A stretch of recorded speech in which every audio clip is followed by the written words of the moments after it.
Hello दोस्तों, सबसे पहले मैं आपसे रिक्वेस्ट करना चाहती हूँ कि वीडियो देखने के बाद सब्सक्राइब जरूर कर लीजिएगा। मैं इन वीडियोस को बनाने में बहुत मेहनत करती हूँ और इसी से मैं अपना खर्चा चलाती हूँ।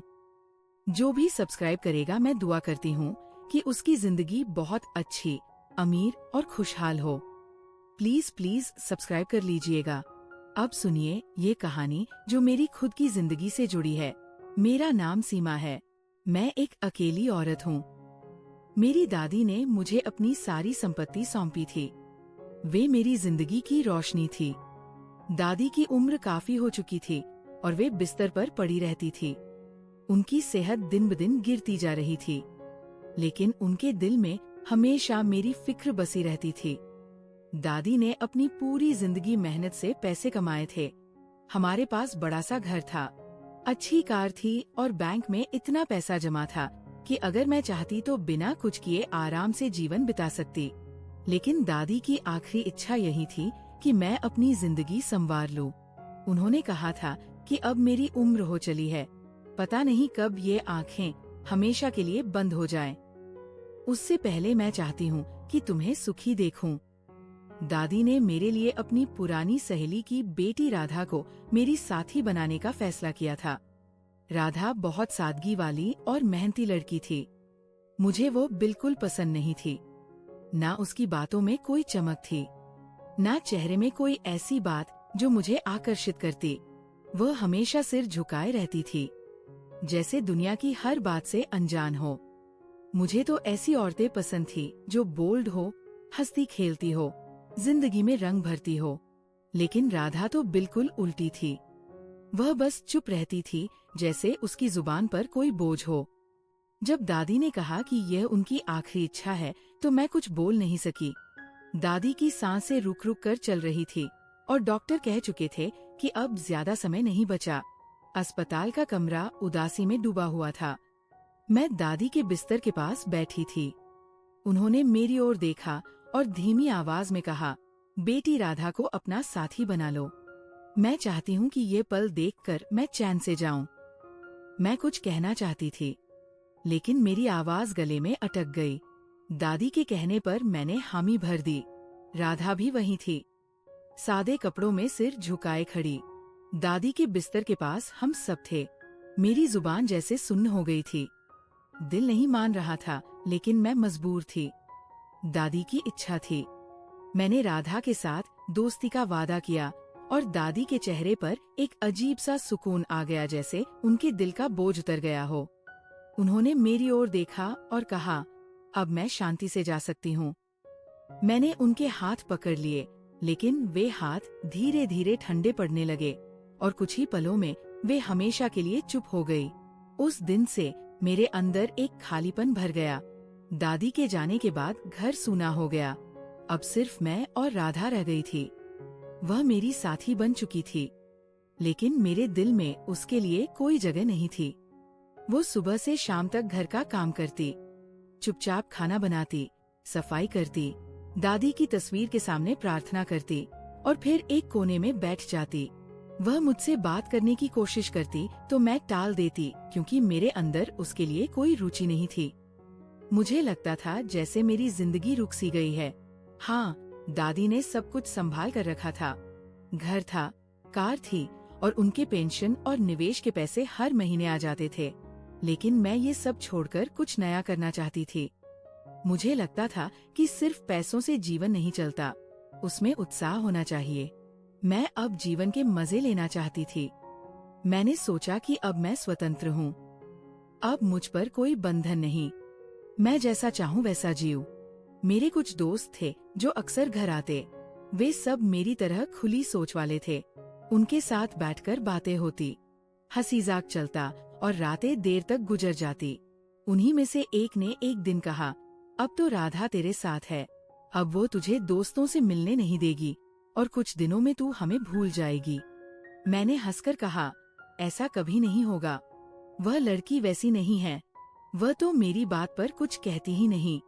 मैंने तो अभी तक उससे ठीक से बात नहीं की।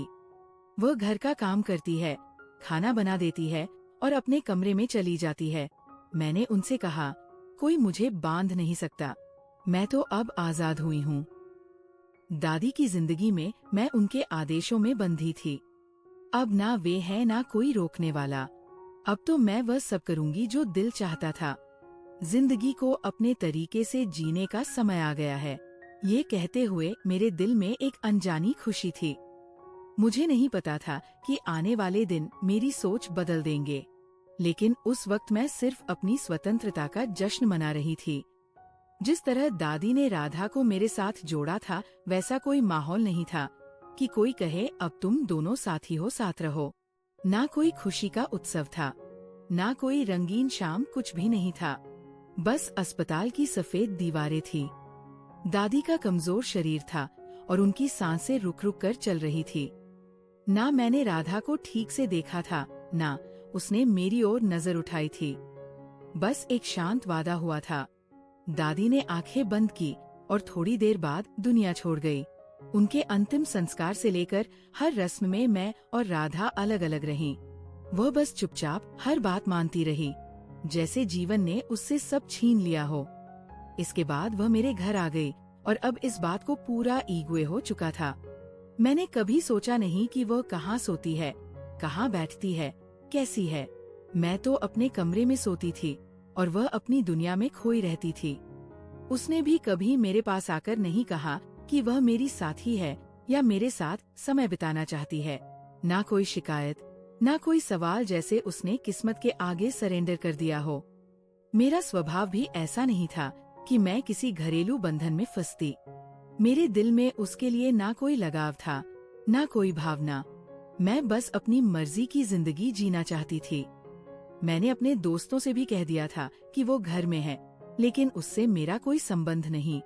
वह बस खाना बनाती है और घर संभालती है, बस इतना ही रिश्ता है। मैंने इसका पूरा फायदा उठाया। जब भी दोस्त आते, मैं उससे सबके लिए खाना बनवाती। कभी साधारण भोजन, कभी स्पेशल व्यंजन, कभी चाय। हर 5 मिनट में कुछ ना कुछ आदेश देती। चाय बना दो, सब्जी गर्म कर दो, पानी लाओ, और वह चुपचाप सब कर देती। मैंने उसके चेहरे पर कभी गुस्सा नहीं देखा, ना उसने कुछ कहा जैसे उसकी आवाज ही बंद हो गई हो। वह बस मेरे आदेश सुनती और पूरा करती। एक दिन मैं अपने दोस्तों के साथ बैठी थी। हम सब बातें कर रही थी। उस दौरान वो किचन में चाय बना रही थी। मैंने उसकी आवाज नहीं सुनी। शायद वो बार बार कह रही थी कि चाय तैयार है, आकर ले लो। लेकिन दोस्तों की बातों में मुझे सुनाई नहीं दिया। थोड़ी देर बाद वो खुद चाय लेकर आई, हमेशा की तरह खामोश। उसने ट्रे टेबल पर रखी और हंकने लगी। मेरे दोस्तों की नजरें उस पर टिक गई। वह सादे कपड़ों में थी, सिर पर दुपट्टा, चेहरे पर शांति और खामोशी। उसके जाते ही कमरे में सन्नाटा छा गया। फिर एक दोस्त बोली, तेरी साथी देखने में ठीक है? मैंने हंसकर कहा, हाँ देखने में ठीक है, लेकिन बस साधारण है, अनपढ़ है, गांव की सीधी औरत है। मुझे ऐसी औरतें पसंद नहीं। लगता है इनके साथ जीवन का मजा खत्म हो जाता है। ये कुछ बोलती ही नहीं, बातों में कोई रस नहीं। मैंने ये बात मजाक में कही तो एक दोस्त ने हंसकर कहा, अगर तुझे अच्छी नहीं लगती तो हमें दे दें। मैं चौंक कर बोली, क्या मतलब दे दूं? क्या कोई सामान है? सब जोर से हंसने लगी, लेकिन उनकी हंसी में एक छिपा मतलब था। एक बोली, अरे मजाक नहीं, बस एक मौके के लिए, बदले में जितने पैसे चाहे ले लें। एक पल के लिए मैं चुप हो गई। उनकी बात बुरी लगी और नहीं भी। बुरी इसलिए कि वे मेरे रिश्ते की बात कर रही थी, और अच्छी इसलिए नहीं लगी क्योंकि लगा मजाक है। उनके लहजे में हंसी थी, लेकिन वे बार बार वही बात दोहराने लगी। एक बोली, सोच ले, हम अच्छे पैसे देने को तैयार हैं। एक तरफ सबकी हंसी थी, दूसरी तरफ मैं सोच रही थी कि मैं किस रास्ते पर आ गई हूँ। मेरी जिंदगी कहाँ जा रही है? मेरे अंदर सवाल गूंज रहा था। क्या मैं इतनी गिर गई हूँ कि अपनी विश्वास की साथी को भी बेच सकती हूँ? फिर मैंने खुद से कहा, ये कौन सी मेरी साथी है? मैंने तो उसे कभी साथी माना ही नहीं। मैंने तो उसे नौकरानी जैसा रखा है। मैं सोचने लगी कि अगर दोस्तों की बात मान लूँ तो क्या होगा? उस लड़की का कोई परिवार नहीं था, ना माँ बाप, ना भाई बहन जो पूछें। वह तो मेरे घर में छाया जैसी रहती थी।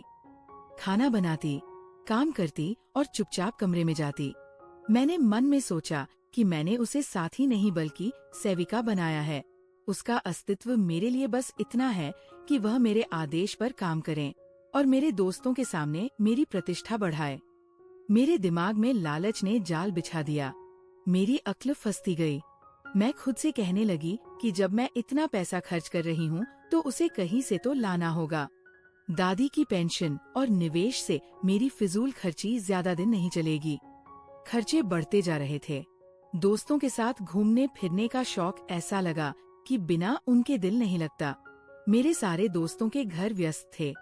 किसी के बच्चे, किसी की सास, ससुर, कोई संयुक्त परिवार में, लेकिन मेरा घर खाली था। ना दादी, ना कोई पूछने वाला। इसलिए मेरा घर उनके लिए मिलने की जगह बन गया और मुझे भी उन बैठकों की आदत पड़ गई। हंसी-मजाक, बातें, बिना फिक्र की शामें, बिना इनके अब समय नहीं कटता। एक दिन मैंने फैसला कर लिया, देखती हूँ ये कितने पैसे देती है। मैंने कहा ठीक है, बताओ कितने दोगी। वे 5 थी और अमीर घरों से। उन्होंने कहा हम 50 से 50 देंगे। मैं हंसी और बोली नहीं। अगर कोई आम साथी होती तो मान जाती, लेकिन वो दादी की पसंद है। चाहे दिल से ना हो लेकिन नाम पर है। वे एक दूसरे को देखकर हंसने लगी। फिर एक बोली, चल 1 लाख दे देती है। मैंने देखा और कहा 1 लाख दो और अगली 2 बैठकों का खर्च भी तुम्हारा। उन्होंने तुरंत कहा मंजूर है। मेरे अंदर तूफान उठ रहा था। विवेक की आवाज दब चुकी थी, लेकिन लालच हद पार कर चुका था।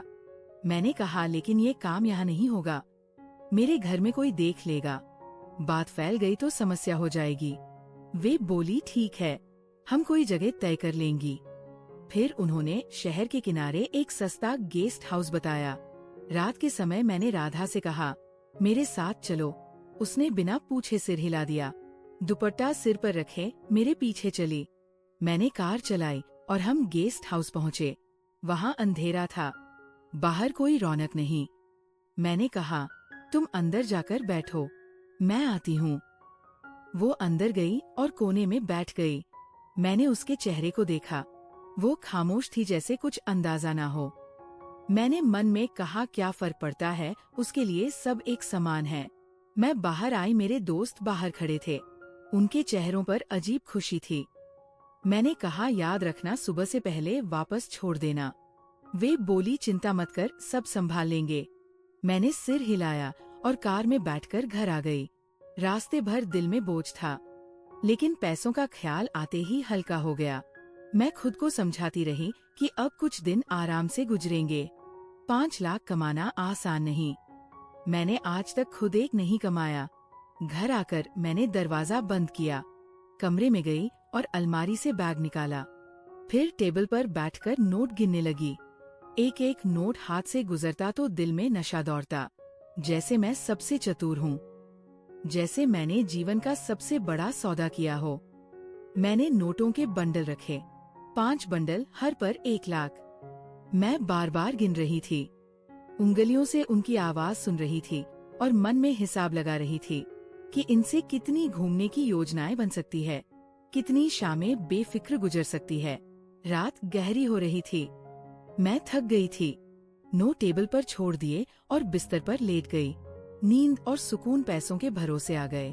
मैं सोचते सो गई कि कल सब ठीक होगा और जिंदगी पहले से आसान हो जाएगी। मुझे पता नहीं था कि वह रात मेरी जिंदगी का सबसे तेज मोड़ बनेगी। जब आँख खुली तो सुबह हो रही थी। मैंने सोचा खुद जाकर राधा को ले आऊंगी। मैं वहाँ गई और दरवाजे पर नॉक किया। मेरे दोस्त घबराए बाहर आए। उनके चेहरे पर डर था। मैंने पूछा क्या हुआ? मैं बोली यार बड़ा पंगा हो गया।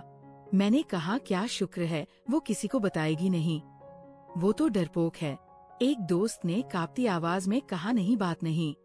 मैंने पूछा तू क्या? तू दूसरी, यार तेरी साथी मर गई।